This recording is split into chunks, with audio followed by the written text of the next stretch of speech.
So does the perfect RV really exist? Today we're going to discuss 5 things that we would like to add to our next RV.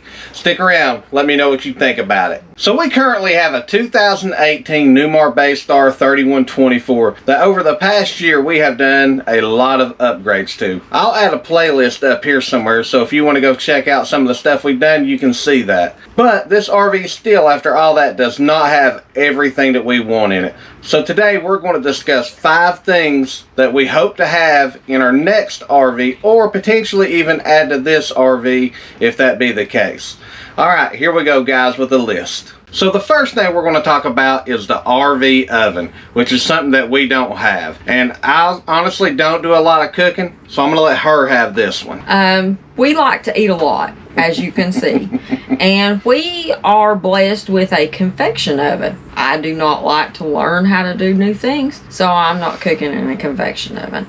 I actually bought a little toaster oven that I can basically cook cardboard pizzas and french fries in. I want a regular oven, and the next RV we have will have one. There you go. So she definitely does not like the convection oven. I don't know how anything works. I don't believe I can even turn our stovetop on in here. You can't.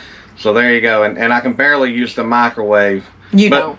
And I can make a cheese sandwich or something, but that's the limits to it. If I'm lucky. I want a cheese sandwich. Okay, I can't make her a cheese sandwich. So, but if anybody else wants one, we'll talk about it. So the next thing we're going to talk about is pass-through storage.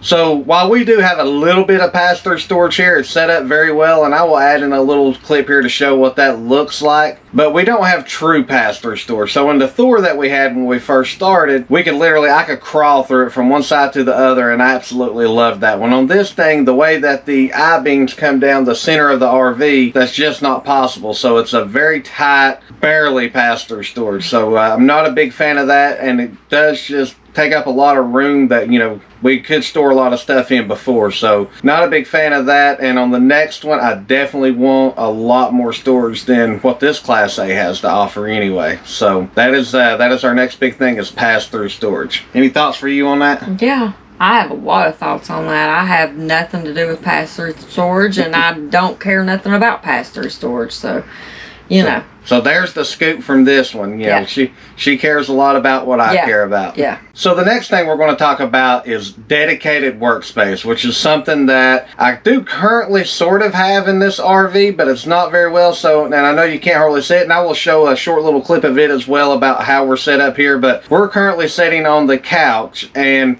my workspace is just this way, which creates a problem when we're working throughout the day, or when I'm working throughout the day, because I do a lot of Zoom calls or just working with a lot of customers throughout the day. And of course, when I'm doing that, she's actually sitting right beside of me, having to keep the dogs quiet, having to turn off her TV, you know, whatever the case may be. And it really is just a big hassle. So in something like that, I'm looking for something like with a mid bunk or something, you know, just a dedicated work area, a toy hauler to use the work area, you know, to make the work area what's in the back where the toy hauler's supposed to be. You know, we just got to come up with a better solution for this, because with me working full-time and literally working 8 to 10 hours a day in here, I know for her that's a big hassle, and for me it's a big hassle to not have a private place to run to, so she don't bug me. And just so you know, if you lift up your little glass there, lift up your little glass. This? Yeah, that's not soda in that glass. She sips on this all day long, and just gets a little bit more tipsy. So then it creates a problem throughout the day. I'm just saying. Yeah. Just saying that he's full of crap, and that I hear enough of him. So I don't want to hear him all day at work either. So I've had enough. All I can stand. He needs another place to go. So now we all know how she really feels about me and my job. I just want the money. That's it. That's all. That's the only reason I'm here.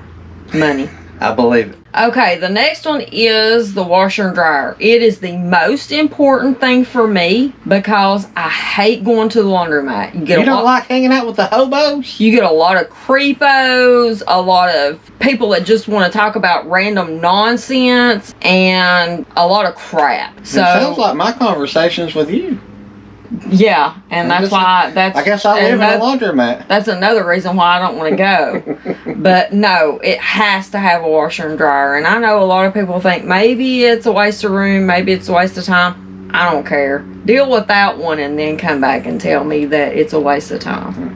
And I do agree, and I know one of the complaints that I've heard about having the washer and dryer on your rig is that they tend to be small, but you know, at least then you don't have to run out and do it. You can just throw your clothes in as they're getting dirty, you know, wash a load as it fills up, dry it, and you're done. So I like the convenience. Small is better than nothing. Yep. I mean, I'm telling you right now, you do not know unless you don't have one that it's such an inconvenience. Yep. And we do have the little portable washer, and for us that ended up kind of becoming an inconvenience just because of where to store it and how long it took. Yeah, so we ended up finding that we actually did like going to the laundromat more just to get done. It did save some money, but you know, at the end of the day, sometimes your time is worth more than a little bit of saved money, and that's kind of where we got to with that. So, but good point, and I definitely agree with it that our next one will have a washer dryer combo of some set. That's number one for me. So as you go, I like her oven as number one because I like to eat, but we'll go with that being her number one. Time is worth more than oven money. So the last thing on our list, and really is more something for me, but is we either want our RV to be a diesel pusher puller, or if it's some sort of fifth wheel or tow behind, I want a diesel truck to pull it with. And for me, that's a big thing to say because I've always sworn off diesel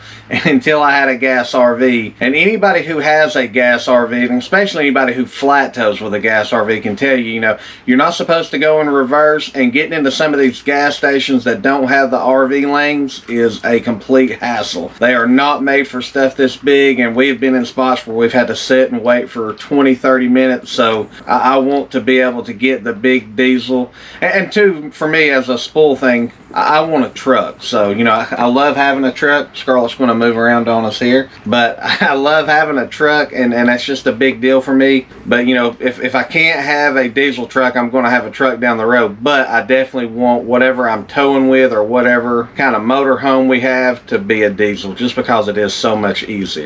What's your thoughts? My input on it is that from somebody that actually pumps the gas instead of, you know, just you know, pulling the RV up to the gas pump. I've got to protect these hands. This is how I make my money. It is a lot easier to get diesel than it is gas. Yes. I actually do pump the gas, so I would rather go through a diesel than try to get gas at a regular gas 10 to 1. It's just so much easier to turn around, it will be get in, and easier. get out. All jokes aside, it's easier. Yep, I agree 100%. So we will add in one bonus item that I want on the next RV. And this one's more for me than for her. Surprise for me. Yeah, this is a surprise for her. She had no idea I was going to talk about this one. I didn't until just now, to be honest with you. I want a stripper pole in my next RV. I like to dance, and as a good old southern hillbilly, my best dancing is when I'm naked. So, and she loves it. I know, I mean, you know, it's one of those things when the RVs are rocking, don't come and knocking, but it could be me dancing naked all just the same. What do you think about the stripper pole idea? Well, she seems into it. We're just going to leave it with that. She's speechless. She's over there picturing me dancing around. I can picture some of these other dudes I see at the pool on it while you're gone. But other than that, no. Whatever it takes. You know, you need a little bit of camper life in your life. No, I don't. It's all about the beard, people. She loves the beard. I hate the beard. I hate the beard. And anybody that has any, please comment and tell him to get rid of the beard. I hate the beard. This is my inner Chuck Norris. It's not going anywhere. I have threatened to shave it at night while he's asleep. I hate the beard. There you have it, y'all. The bonus item, stripper pole. Oh my God. Thank you all so much for watching today. We hope you've enjoyed our list of 5, plus our big bonus item that'll help everybody out there. Leave a comment down below letting us know some of the things you would like to have on your next RV. And also, while you're at it, I'm going to leave a video playlist up here somewhere. Click on that if you're interested in more of the content from this channel.